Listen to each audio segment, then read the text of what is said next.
ધોરણ 10 સામાજિક વિજ્ઞાનમાં ભારતનો વારસો ચેપ્ટર 1 વિશે જોવાના છીએ.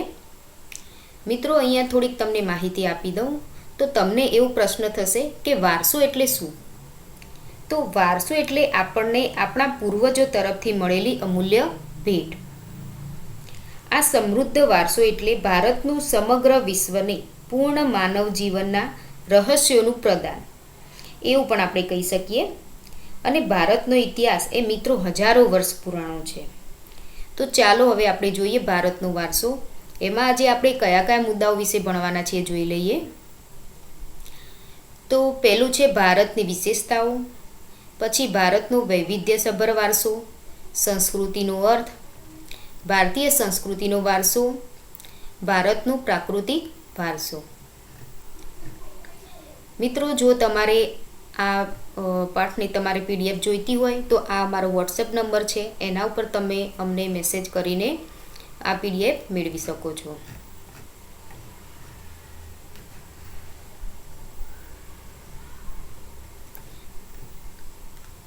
તો સૌ પ્રથમ પ્રશ્ન છે એક, ભારતની વિશેષતાઓ જણાવો. અથવા તો પરીક્ષામાં તમને એવો પ્રશ્ન પૂછાય કે સંસ્કૃતિના સંદર્ભમાં ભારતનો પરિચય આપો. તમને ગમે તે રીતે પ્રશ્ન પૂછ્યો હોય, પણ અહીંયા તમારે એટલું સમજવાનું છે કે પ્રશ્ન કેવી રીતે પૂછ્યો છે. ભારતની વિશેષતા કહેવાય કે સંસ્કૃતિના સંદર્ભમાં ભારતનો પરિચય આપો. જે પણ રીતે તમને પૂછાયું હોય પ્રશ્ન, પણ તમારે સમજીને વિચારીને એનો જવાબ લખવાનો છે. તો અહીંયા આપણે એની વિશેષતાઓ કે ભારતનો પરિચય વિશે જોઈએ.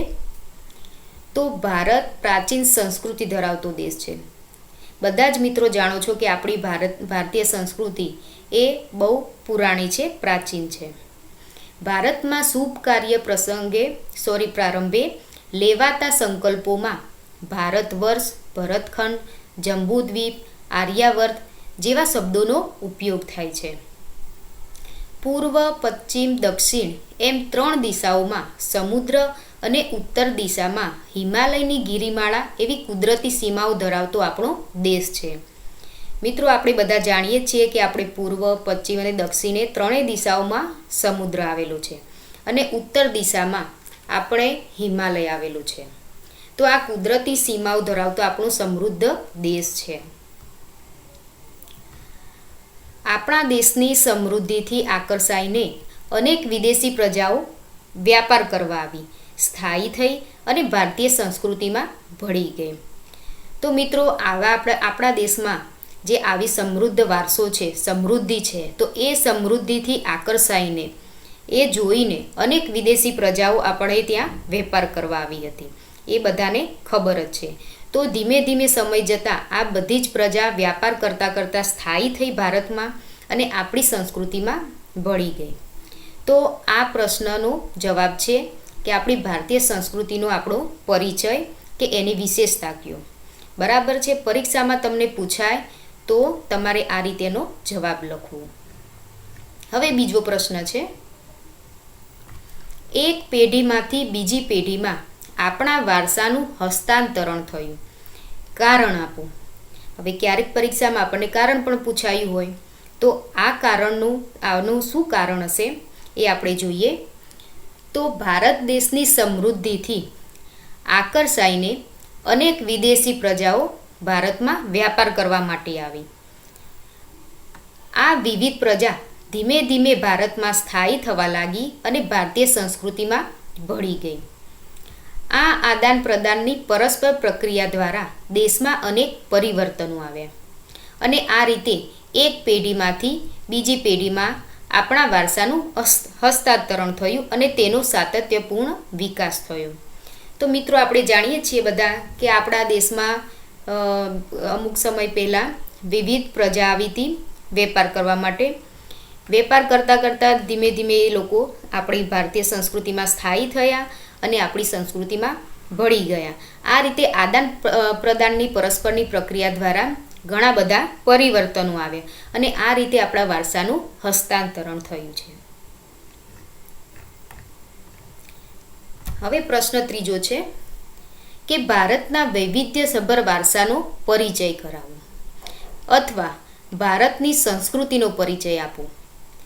તો અહીંયા મિત્રો આપણને એક જ પ્રશ્નનો બે પ્રશ્ન અલગ અલગ છે, પણ એનો જવાબ એક જ છે કે ભાઈ વૈવિધ્યસભર વારસાનો પરિચય આપો કે આપણી ભારતીય સંસ્કૃતિનો પરિચય આપો. બંનેનો જવાબ એક જ છે. તો જોઈ લઈએ એનો જવાબ. તો ભારત ભૂમિએ આપણને અને વિશ્વને સમૃદ્ધ અને વૈવિધ્યસભર વારસો આપ્યો છે. ભારતીય સંસ્કૃતિ એ શાંતિપ્રિય અને વેપારી રહી છે. મિત્રો આપણે જાણીએ છીએ કે પહેલાં પણ આપણા ભારતમાં અનેક વિદેશી પ્રજાઓ આવી હતી અને વેપાર કરતી હતી, બરાબર. તો એ રીતે આપણી ભારતીય સંસ્કૃતિમાં એ લોકો આવીને શાંતિપૂર્ણ વેપાર કર્યો અને સ્થાયી થયા. એટલે કહી શકાય કે આપણી ભારતીય સંસ્કૃતિ કેવી છે? તો શાંતિપ્રિય છે અને વેપારી છે. ભારતની સંસ્કૃતિમાંથી સત, ચિત્ત અને આનંદનો અનુભવ થાય છે. અહીં આવીને વસેલી ભિન્ન ભિન્ન સંસ્કૃતિ સાથેના આદાન પ્રદાન થકી ભારતીય સંસ્કૃતિ સમૃદ્ધ બની છે. તો આપણી સંસ્કૃતિ કેવી રીતે સમૃદ્ધ બની છે કે બહારથી આવેલી વિવિધ પ્રજાઓ આપણા અહીંયા સંસ્કૃતિમાં આવી અને આપણી સાથે આપણી સંસ્કૃતિમાં એ લોકો ભળી ગયા અને એવી રીતે આપણી ભારતીય સંસ્કૃતિ સમૃદ્ધ બની છે. ભારતીય સંસ્કૃતિ એ અપનાવેલા અહિંસા અને શાંતિના મૂલ્યોની આજે વિશ્વભરમાં પ્રશંસા અને સ્વીકાર થયું છે. મિત્રો આપણે જાણીએ છીએ કે ગાંધીજીના અહિંસાના મૂલ્યો આજે પણ વિશ્વભરમાં પ્રશંસા અને એનો સ્વીકાર થયેલો છે. પછી આગળ જોઈએ કે સિંધુ ખીણની સંસ્કૃતિના લોકોથી શરૂ કરીને આજ દિન સુધીના લોકોએ ભારતને પોતાની આવડત, બુદ્ધિ, શક્તિ અને કલા કૌશલ્ય દ્વારા સમૃદ્ધ બનાવી છે. તો મિત્રો આપણે જાણીએ છીએ કે સિંધુ ખીણની સંસ્કૃતિ લોથલ, હડપ્પા એ બધી સિંધુ ખીણની સંસ્કૃતિ કહેવાય અને એના દ્વારા આજ દિન સુધીના જે લોકો છે એ લોકોએ પોતાની આગવી આવડત, બુદ્ધિ, શક્તિ અને કલા કૌશલનો ઉપયોગ કરીને આપણા ભારતીય સંસ્કૃતિને સમૃદ્ધ બનાવ્યું છે. ભારતના ભવ્ય વારસાના નિર્માણ અને ઘડતર માટે અનેક ઋષિમુનિઓ, સંતો, વિદુષીઓ, વિદ્વાનો, ચિંતકો, કલાકારો, કારીગરો, વૈજ્ઞાનિકો, સંશોધકો, સાહિત્યકાર, શિક્ષણશાસ્ત્રીઓ, રાજનીતિજ્ઞો, ઇતિહાસકારો, સમાજ સુધારકો વગેરેનો અગત્યનો ફાળો છે. તો મિત્રો આપણા ભવ્ય વારસામાં અલગ અલગ પ્રકારના ઋષિમુનિઓ કે સંતો કે શિક્ષણ શાસ્ત્રીઓ તમે જુઓ તો બધાનો જ થોડો અગત્યનો ભાગ રહેલો છે. એ દ્વારા જ આપણી ભારતીય સંસ્કૃતિ આટલી સમૃદ્ધ બની ચૂકી છે. તેમના ધર્મ, શાસન શૈલી, ભાષા, કલા, ચિત્ર, બોલી, પહેરવેશ અને રીત રિવાજો વગેરે ભારતને મળ્યા અને આ રીતે ભારતમાં ભાતીગળ સંસ્કૃતિનું નિર્માણ થયું. તો મિત્રો તમે જાણો છો કે આપણા દેશમાં ઘણા બધા અલગ અલગ ધર્મના લોકો રહે છે. દરેકની ભાષા અલગ છે, દરેકની બોલી અલગ છે, પહેરવેશ અલગ છે, રીતિ રિવાજો અલગ છે. તો આ રીતે બધા ભેગા મળ્યા અને આપણા ભારતમાં ભાતીગળ સંસ્કૃતિનું નિર્માણ થયું છે. તો મિત્રો આ થયો આપણો પ્રશ્ન કે ભારતનો વૈવિધ્યસભર વારસો. તો એનો પરિચય પૂછ્યો હોય કે ભારતની સંસ્કૃતિનો પરિચય પૂછ્યો હોય તો તમારે એનો જવાબ આ રીતે લખવો. હવે પ્રશ્ન આગળ જોઈએ. પ્રશ્ન ચોથો છે કે સંસ્કૃતિનો અર્થ આપી વિગતે સમજાવો અથવા તો સંસ્કૃતિ એટલે શું સમજાવો. તો અહીં તમારે સૌપ્રથમ સંસ્કૃતિનો અર્થ લખવાનો, એના પછી એની થોડી ઘણી જે તમારે વિગત લખવાની હોય એ લખી લેવાની. તો અહીંયા જોઈએ આપણે જવાબ કે સંસ્કૃતિ એટલે જીવન જીવવાની રીત. સંસ્કૃતિ એટલે માનવ મનનું ખેડાણ. હવે માનવ મનનું ખેડાણ એમાં માનવ સમાજની ટેવો, મૂલ્યો, આચાર વિચાર, ધાર્મિક પરંપરાઓ, રહેણીકરણી અને જીવનને ઉચ્ચતમ ધ્યેય સુધી લઈ જતા આદર્શોનો સરવાળો એટલે સંસ્કૃતિ.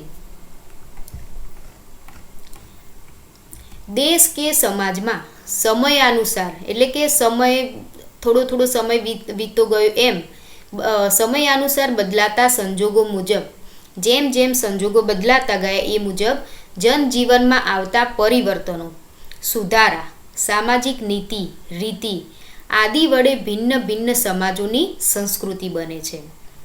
તો મિત્રો હવે તમને ખબર પડી ગઈ હશે કે સંસ્કૃતિ એટલે શું અને એનો સમજ એ તમને અહીંયા જવાબ મળી ગયો હશે. હવે આપણે આગળ પ્રશ્ન જોઈએ કે વારસો એટલે શું અને વારસાના બે પ્રકાર જણાવો. અહીંયા પ્રશ્ન તમે ધ્યાનથી વાંચજો મિત્રો કે વારસો એટલે શું અને વારસાના બે પ્રકાર જણાવો. તમને બે પ્રકાર જ પૂછ્યા છે. બે પ્રકારની કયા કયા પ્રકાર છે એ આપણે જોઈએ, પણ એ પ્રકારના ટોટલ માહિતી તમને અહીંયા નથી પૂછી. તો આવો પ્રશ્ન તમને 1 કે 2 માર્ક્સમાં પૂછી શકે, તો ધ્યાન રાખજો એનો જવાબ લખવામાં. તો આપણે વારસાનો અર્થ જોઈએ. તો વારસો એટલે આપણને આપણા પૂર્વજો તરફથી મળેલી અમૂલ્ય ભેટ. મિત્રો પાઠના શરૂઆતમાં જ મેં તમને આનો અર્થ સમજાવ્યો છે કે વારસો કોને કહેવાય. તો કે આપણા જે પૂર્વજો છે એમના તરફથી આપણને જે અમૂલ્ય ભેટ મળી છે. અમૂલ્ય ભેટ એટલે કે જે મૂલ્યો છે, અમુક રીતિ રિવાજો છે, એ બધું આપણને વારસામાં જે મળ્યું છે એને આપણે વારસો કહી શકીએ.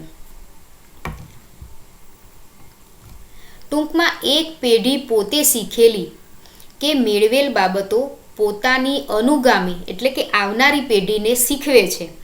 આમ પેઢી દર પેઢી જે કાંઈ આપણને મળે છે તેને વારસો કહેવાય.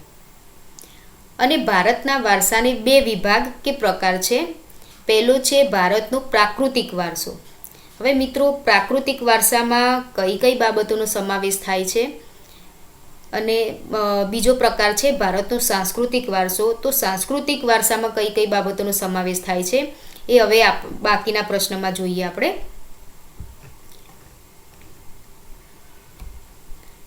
તો પ્રશ્ન 6 છે કે ભારતના પ્રાકૃતિક વારસાનો અર્થ સમજાવવો અને એમાં સમાવેશ થતી બાબતો જણાવો. અહીં આપણે ઉપર પ્રશ્નમાં જોયો કે ભારતના વારસાના 2 પ્રકાર, એમાં પહેલો છે પ્રાકૃતિક વારસો. તો હવે એમાંથી તમને કેવો પ્રશ્ન પૂછી શકે કે એનો અર્થ જણાવો અને એમાં કઈ કઈ બાબતોનો સમાવેશ થાય છે એ જણાવો. તો અહીં આપણે એનો જવાબ જોઈએ. તો સૌપ્રથમ એનો અર્થ છે પ્રકૃતિ, પર્યાવરણ અને માનવ જીવનની વચ્ચેના નિકટતમ સંબંધોનું પરિણામ એટલે પ્રાકૃતિક વારસો. તો શું કહે છે અહીંયા મિત્રો? પ્રાકૃતિક વારસો એટલે જ પ્રકૃતિ, આપણી આજુબાજુનું કુદરતી વાતાવરણ, પર્યાવરણ અને માનવ જીવન એ વચ્ચેના નિકટતમ સંબંધોનું પરિણામ એટલે પ્રાકૃતિક વારસો. હવે પ્રાકૃતિક વારસો એ કુદરતી ભેટ છે. ભારતનો પ્રાકૃતિક વારસો વિશિષ્ટ અને વૈવિધ્યસભર છે, જેમાં ઊંચા પર્વતો, નદીઓ, ઝરણા, સાગરો, લાંબા દરિયા કિનારા, વિશાળ ફળદ્રુપ મેદાનો, ખીણ પ્રદેશો, રણોનો સમાવેશ થાય છે. તો મિત્રો પ્રાકૃતિક પર્યાવરણમાં શેનો સમાવેશ થાય? તો ખીણ પ્રદેશો, રણ, નદીઓ, પર્વતો, આ બધી જ પ્રાકૃતિક છે. તો એ પ્રાકૃતિક વારસો છે એનો આપણો પ્રાકૃતિક વારસામાં સમાવેશ થાય છે. તથા વૃક્ષો, વનસ્પતિ, જીવજંતુઓ, ઋતુઓ, પશુ પક્ષી, પ્રાણીઓ અને વૈવિધ્યપૂર્ણ ભૂમિ દ્રશ્યો, વિવિધ પ્રકારના ખડકો, ખનિજોનો સમાવેશ થાય છે. તો પ્રાકૃતિકમાં એકલા ખીણ પ્રદેશો, રણો કે નદીઓનો સમાવેશ નથી થતો, પણ આપણી આજુબાજુ જે વૃક્ષો છે, વનસ્પતિઓ છે, જીવજંતુ, ઋતુઓ બદલાય છે, પશુ પક્ષીઓ છે, આ બધા જ વૈવિધ્યપૂર્ણ ભૂમિ દ્રશ્યો છે કે ખડકો, ખનિજો, આ બધાનો સમાવેશ પ્રાકૃતિકમાં થાય છે. પછી આગળ જોઈએ કે પ્રકૃતિ સાથેનો આપણો વ્યવહાર શ્રદ્ધાપૂર્વક હોવાના ઉદાહરણો પંચતંત્રની વાર્તાઓ અને બૌદ્ધ ધર્મની જાતક કથાઓમાં જોવા મળે છે. મિત્રો તમે પંચતંત્રની વાર્તાઓ, બૌદ્ધ ધર્મની જાતક કથાઓ સાંભળી જ હશે. તો એમાં પણ આપણી પ્રકૃતિ સાથેનો કેવો વ્યવહાર રહેલો છે એ બધી જ વાર્તા દ્વારા આપણને સમજાય છે. આપણા લોક સંગીત અને શાસ્ત્રીય સંગીતમાં પણ ઋતુઓ અને પ્રકૃતિ સાથેનો સંબંધ જોવા મળે છે. આપણા ગીતો, તહેવારો, કવિતાઓ, ચિત્રોમાં પ્રકૃતિ અને ઋતુચક્રનું નિરૂપણ જોવા મળે છે.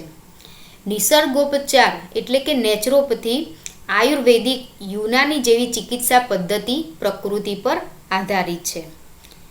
તો મિત્રો આ થયો પ્રાકૃતિક વારસાના પ્રશ્નનો જવાબ. હવે આપણે જોઈએ પ્રશ્ન 7. ભૂમિ દ્રશ્યો વિશે માહિતી આપો અથવા તો કારણ આપો કે ભારત માટે હિમાલયનું મહત્વ ઘણું છે. મિત્રો, આ બંને પ્રશ્નનો જવાબ એક જ થાય છે. તો ચાલો જોઈએ. તો ભૂમિ આકારો એટલે શું? તો ભૂમિ આકારો દ્વારા અનેક ભૂમિ દ્રશ્યોનું સર્જન જોવા મળે છે. ઉદાહરણ તરીકે હિમાલય પર્વત લો, તો એ ભૂમિ આકારમાં આવી જાય છે. તો હિમાલય પર્વત એ ભૂમિ આકાર છે.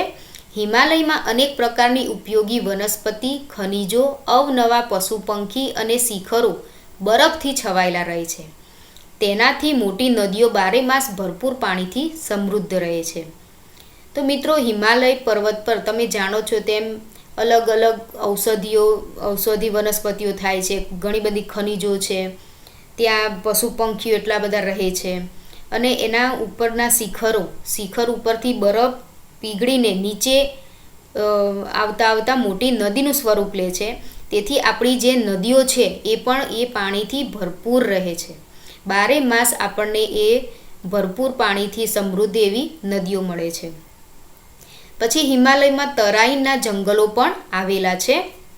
હિમાલયમાં અમરનાથ, બદ્રીનાથ, કેદારનાથ જેવા યાત્રાના સ્થળો, નંદાદેવી જેવા શિખરો પણ આવેલા છે. તેથી જ આપણે કહી શકીએ કે ભારત માટે હિમાલયનું મહત્ત્વ ઘણું છે. તો મિત્રો, હવે તમને સમજાઈ ગયું હશે કે ભારત માટે હિમાલયનું મહત્ત્વ કેમ ઘણું છે. તો આજના વિડીયોમાં મિત્રો બસ આટલું જ. હવે આગળના આપણે થોડાક પોઈન્ટ બાકી છે, એ આપણે નેક્સ્ટ વિડીયોમાં જોઈશું. અને આ વિડીયો તમને કેવો લાગ્યો એ અમને જરૂરથી જણાવશો. Thank you.